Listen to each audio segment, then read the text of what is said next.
Hi, everyone. My name is Jerri Levers. Welcome to Tiger Broadcast. I'm very excited to share an interview that we have recorded with our head English teacher here, Debbie Nishihama.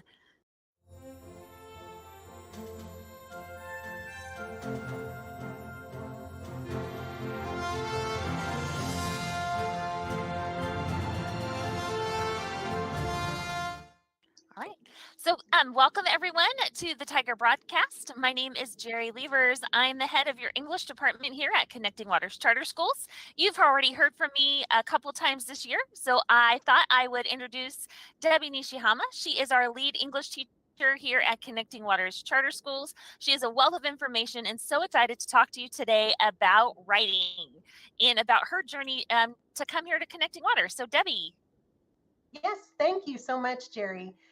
Today, I'd like to talk about writing and how I got to where I am today, an English teacher. I never thought I would be an English teacher before, and it's kind of crazy the path that you take in life. But I've always loved writing. I always thought I was good at writing until I went to college and then realized, well, maybe I'm not so great at this.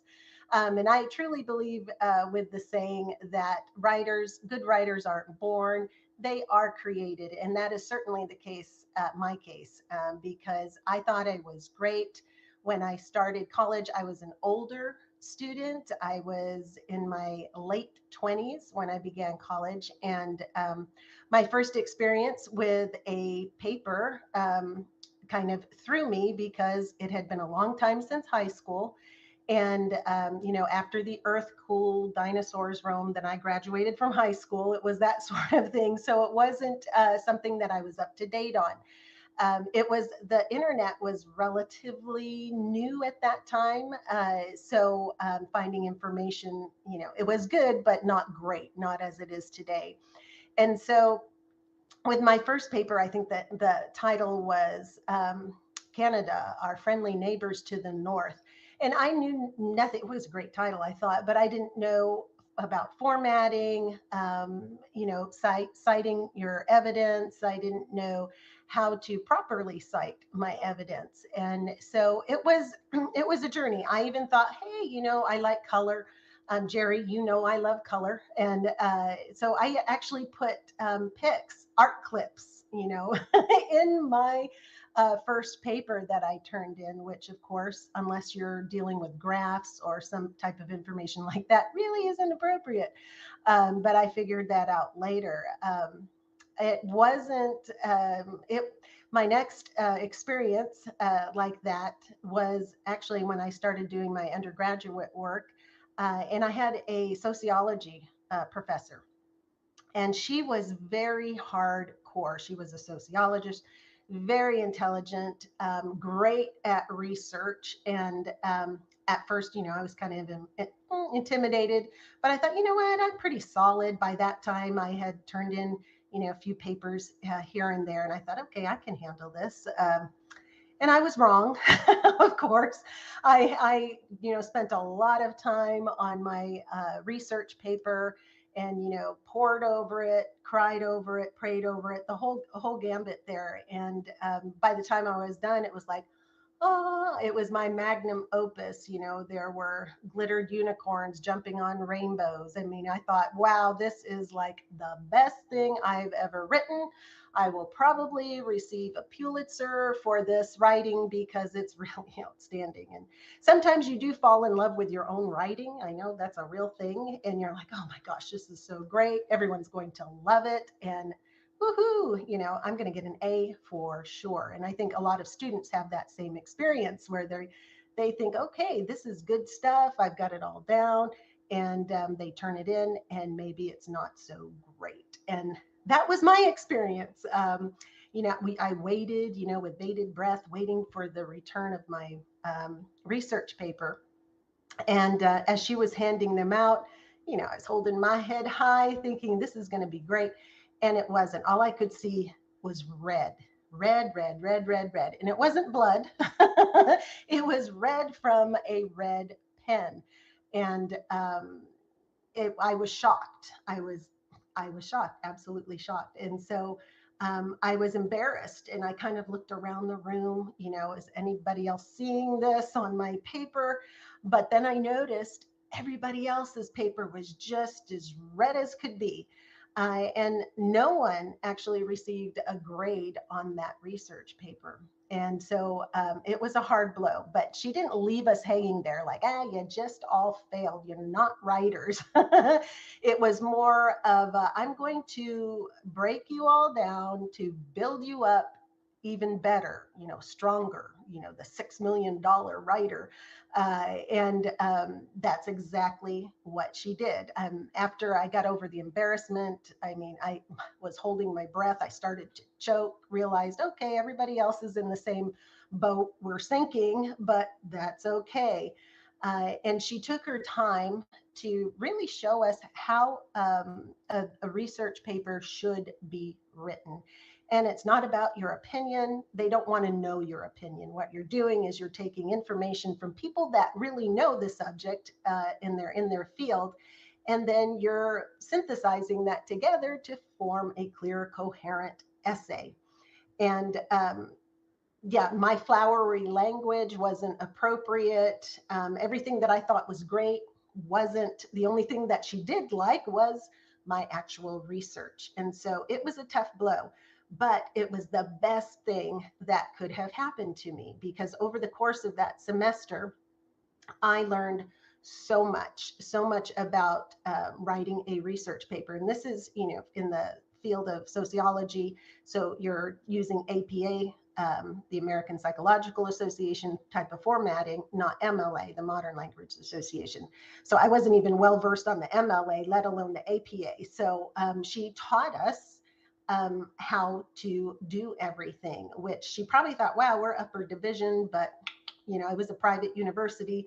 And so it was a real learning experience. And so it was shocking, but I took that experience and I've applied it to every single paper I have written since. There are no natural born writers. It takes a lot of hard work and a lot of practice. I think a lot of students, myself included, when I was a student, think, I'm a pretty good reader, so I'm probably going to be a pretty good writer. And it's true. Voracious readers do become probably very great writers because you're exposed to the written word, you're exposed to the conventions of English, and so you think, okay, I'm going to be okay. And that is true. You do become a better writer by reading a lot because your exposure is there. And so, but the thing was, I wasn't a voracious reader at that time because I had a family to take care of, a home. I was working full time and then going to school full time. So it wasn't something that I had time to do. I read textbooks. There wasn't the, reading for pleasure type thing, because that did not happen. But as my college career progressed and as I took more courses, what she had taught me really came into play. I was so grateful for being broken, broken and then rebuilt. And so that has a very profound effect on my life and still does today. And so I want to emulate that with my own students, whether it's in the high school intensive or any of my other English courses that I teach on Canvas. It's that support. The support is, you're not there yet, but you're going to get there. It's not automatic. It takes a lot of revision and rewriting and humbling. What you think is your magnum opus becomes, a big disappointment, but it doesn't have to stay that way. And that's what I really want students to know. It's okay not to know these things because you just don't know them yet. One of the first things I like to teach my students in all of my classes is about the growth mindset. And having that mindset when it comes to writing.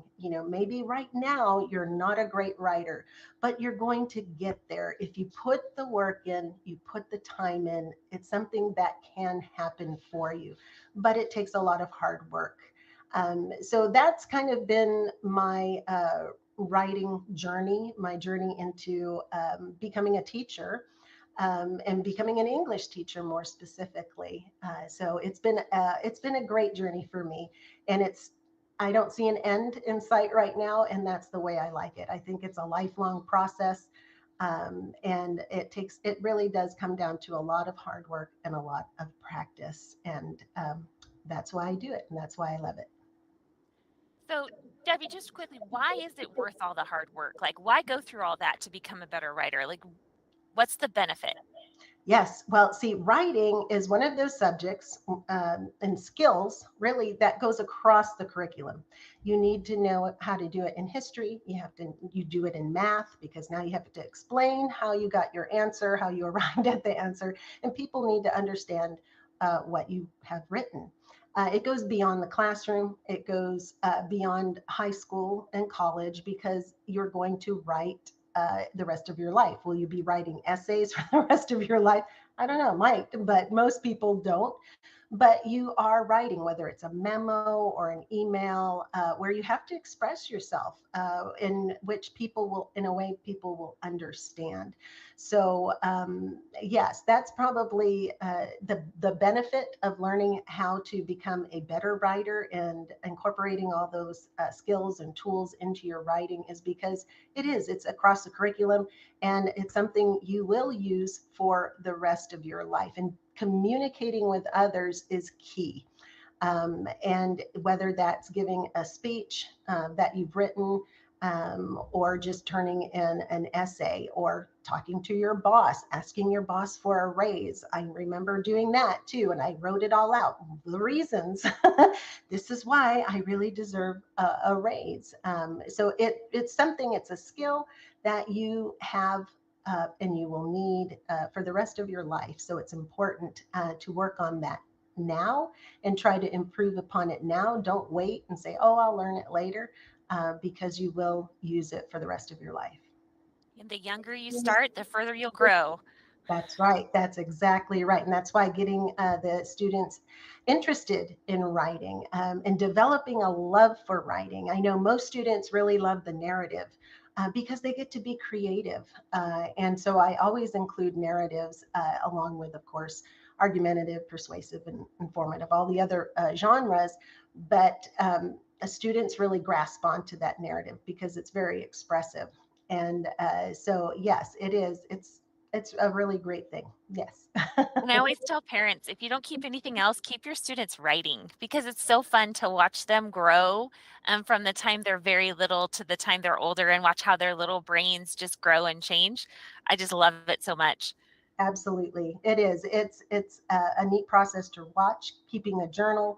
All of my classes have a lot of writing. And because if you don't write a lot, you're not going to be able to develop it any further. And so that's all of my students know, hey, we're going to do a lot of writing in this class because it's so important. It's a very important skill to develop. Well, thank you so much, Debbie, for joining us for Tiger Broadcast. And parents, be on the lookout. Debbie and I have been putting our brains together. We're going to be starting a new writing series. It's going to be on the English department's website. We're very excited about that. We're going to start some videos to introduce you to some programs. So be on the lookout for those coming this summer. So they'll be ready for you when school starts in the fall, if not before. We always say come in this summer, but Debbie and I are excited now. So it might Mhm. even come faster. So Coming soon. Coming soon. coming soon. Thank you so much, Debbie. Thank you, Jerry. Appreciate it. Wonderful. So thank you so much for joining us with Tiger Broadcast and for listening to our fabulous Debbie Nishihama. Just kind of give us some background on writing. Parents, we want to invite you and your children. We have oral language fair coming up. That is something that's really exciting to us. February 28th is when the oral language fair is coming up. And parents, that is just a time for your students to kind of share. They memorize poems and short stories that they perform in front of the audience of parents, students, teachers, and others, judges especially, because it is a competition of sorts. But that is coming up. So please check your a parent listserv for emails on that. And also, I know we're going to have information inserted here into the broadcast, but please know that's coming up. We really would love to see all of our children participate and have a wonderful showing at the Oral Language Fair.